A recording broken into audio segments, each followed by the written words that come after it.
So at the end of 2022, Congress finally passed a 350-page bill dubbed the Secure 2.0 Act. Now, the goal of the bill was to enhance retirement options for Americans to help with the looming retirement crisis.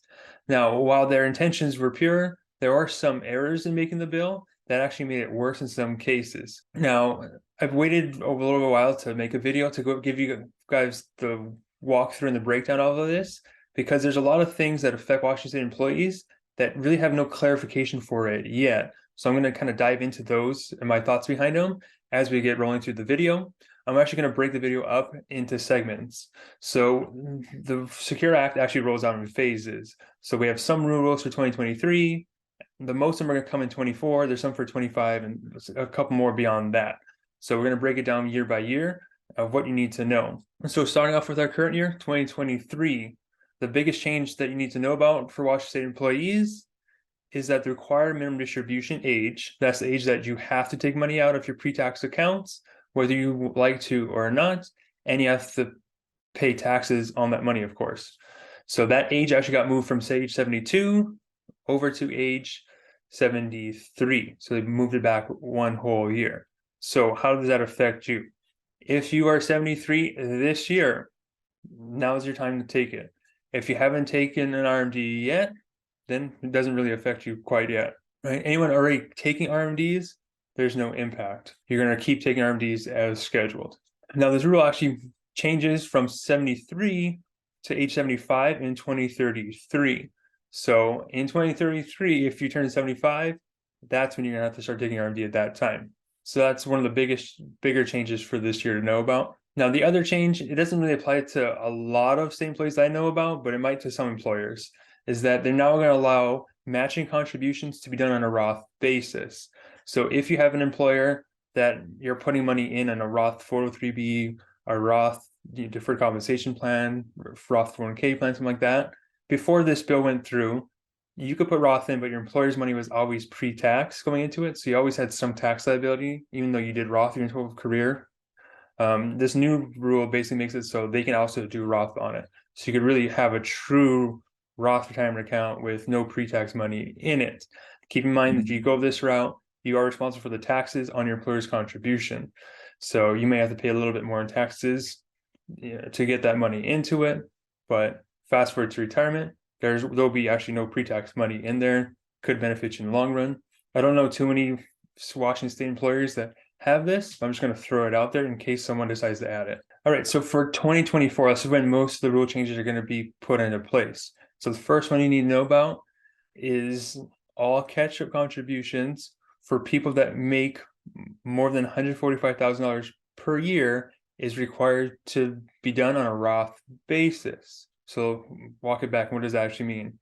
If you are a teacher or you work for the Department of Transportation or anywhere, and you make $145,000 gross or more, all of your catch-up contribution, that's any money above and beyond what the standard limit is, has to be done on a Roth basis. You can't do it pre-tax anymore.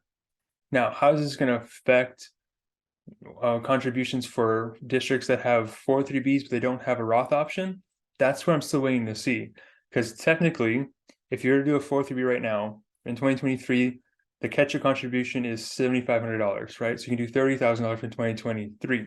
They say in 2024, that same person would have to do that $7,500, assuming no changes, on a Roth basis. Now, if your district doesn't allow Roth, how is that going to work? Is this law going to mandate that all school districts offer Roth 403Bs? So that's yet to be seen, and I'm not sure how each district is going to handle that, because that's going to take a lot of work and time to set it up. So that's one of those developing things we're going to keep watching now throughout this year. And of course, I'm going to keep you guys posted on that, because I'll certainly be asking questions to the different vendors on how they're going to handle that situation coming up.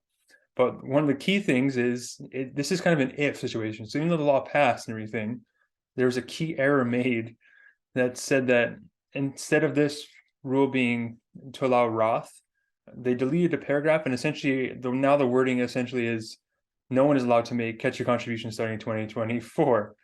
So what that means is if the rule stands, the law currently stands, and nothing gets changed before the start of 2024, nobody is allowed to make any type of catch-up contributions. So that means people that are doing $30,000 per year and they're 403B right now would only be able to do the 22,500, right? The standard limit in 2024. So it actually essentially made things a little bit worse for people. Now, we hope this doesn't, happen. We want people to keep saving as much as they can, but that's the way the law is written. So this is kind of a wait and see and a developing news story. They just discovered it towards the end of January that this thing even exists, right? So that's one news story you definitely want to keep your eyes on if you're already doing catch-up contributions.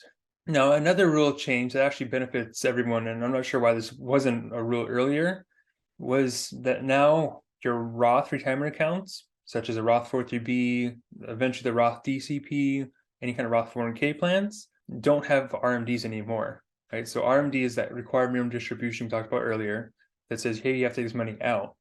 The funny part was, even if you had all of your money in a Roth 403b, right, you already paid all your taxes, you owe nothing on it, you're still technically forced to take that money out, or otherwise you get a penalty on it. Now, why it applies to Roth, it's just the way the law was written, I guess. So taking the money out of the Roth is not going to impact your taxes because you already paid taxes on that money to begin with. There's no tax you have to send to the government. So this is one rule change I'm really glad to see, because those just didn't make a lot of sense at all. So there's nothing you have to worry about anymore. Another really good rule change coming in 2024 affects the 529 plans. So a 529 plan are plans that are designed to help fund education. So the biggest con with them before was that the money had to be used for education. If you wanted to use it for anything else, you have to pay penalties on these things. So it just didn't make a lot of sense for people that either put too much money into the plan, only had one child, the child got a scholarship. So that's one of those big cons that they actually changed this year. So starting in 2024, you can actually move some of that money that you have in a 529 plan into a Roth IRA. Now, in order to do this, though, you have to have the 529 established for at least 15 years. So it's not something you can just open up today and then use it as kind of a backdoor Roth strategy. The 529 plan has to be at least 15 years old before you can do this. So if you meet that requirement, then you have the ability to do it. Now, they have a lifetime cap on this. So you can only do $35,000 in total over the life of one 529 plan.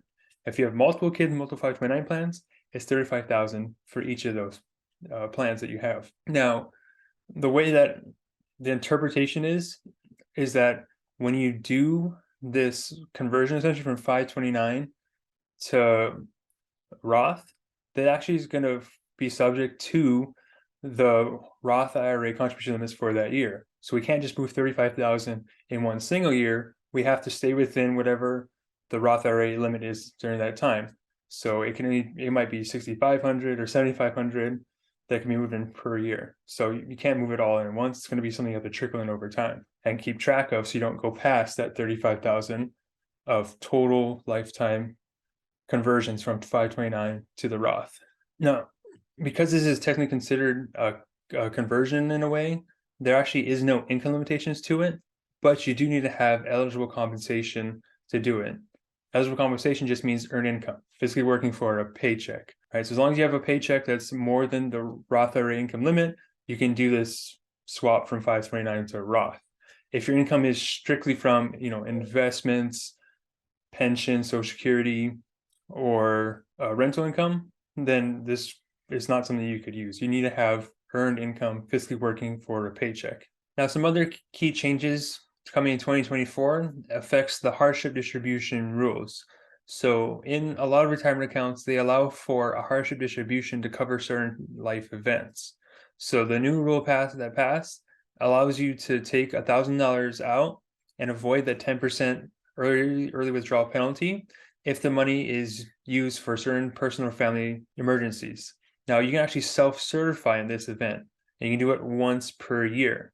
So if you wanted to take money out in 2024, you can take up to $1,000, spend it on whatever. You just have to self-certify that it is an emergency, and that's what you're going to be using the money for. Another hardship rule change is for people who are victims of domestic abuse. The new law allows you to take up to a max of $10,000 out if you are a victim of domestic abuse.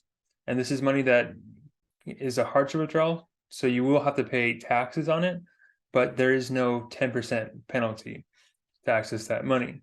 Also, for this one type of hardship withdrawal, you have the option to repay the money back over the course of 3 years. So it's not a requirement, you don't have to pay it back, but you have the option to. If you want to put the money back into the plan, you can do so over the course of 3 years. Now, because you paid income taxes on the money when you take it back out, as you repay it back off, you can actually deduct any of the taxes you paid on your initial withdrawal. You actually are taking essentially a refund for the taxes you already paid, because you're putting the money back into the pre-tax account. Now, moving on to 2025. So assuming Congress has fixed the catch-up contribution rules before then, starting in 2025, people ages 60 to 63 are going to be allowed to make an additional catch-up contribution to their retirement accounts. So the catch-up contribution is the greater of $10,000 or 150% of the previous year's catch-up contribution. That means worst case, you can do $10,000 between the ages of 60 and 63, right? So that's 4 years you can do that for, or 150% of the previous year's catch-up contribution. So if previous year's catch-up contribution, let's say it was $7,000 an example, you do 150% of that, which would be 10,500. Therefore, you would take that amount instead of the 10,000, and you could do 10,500 for that year. And this is going to go on until you are past age 63. And so it's just a little extra time for people approaching retirement that they can put away more money if they have the means to do so.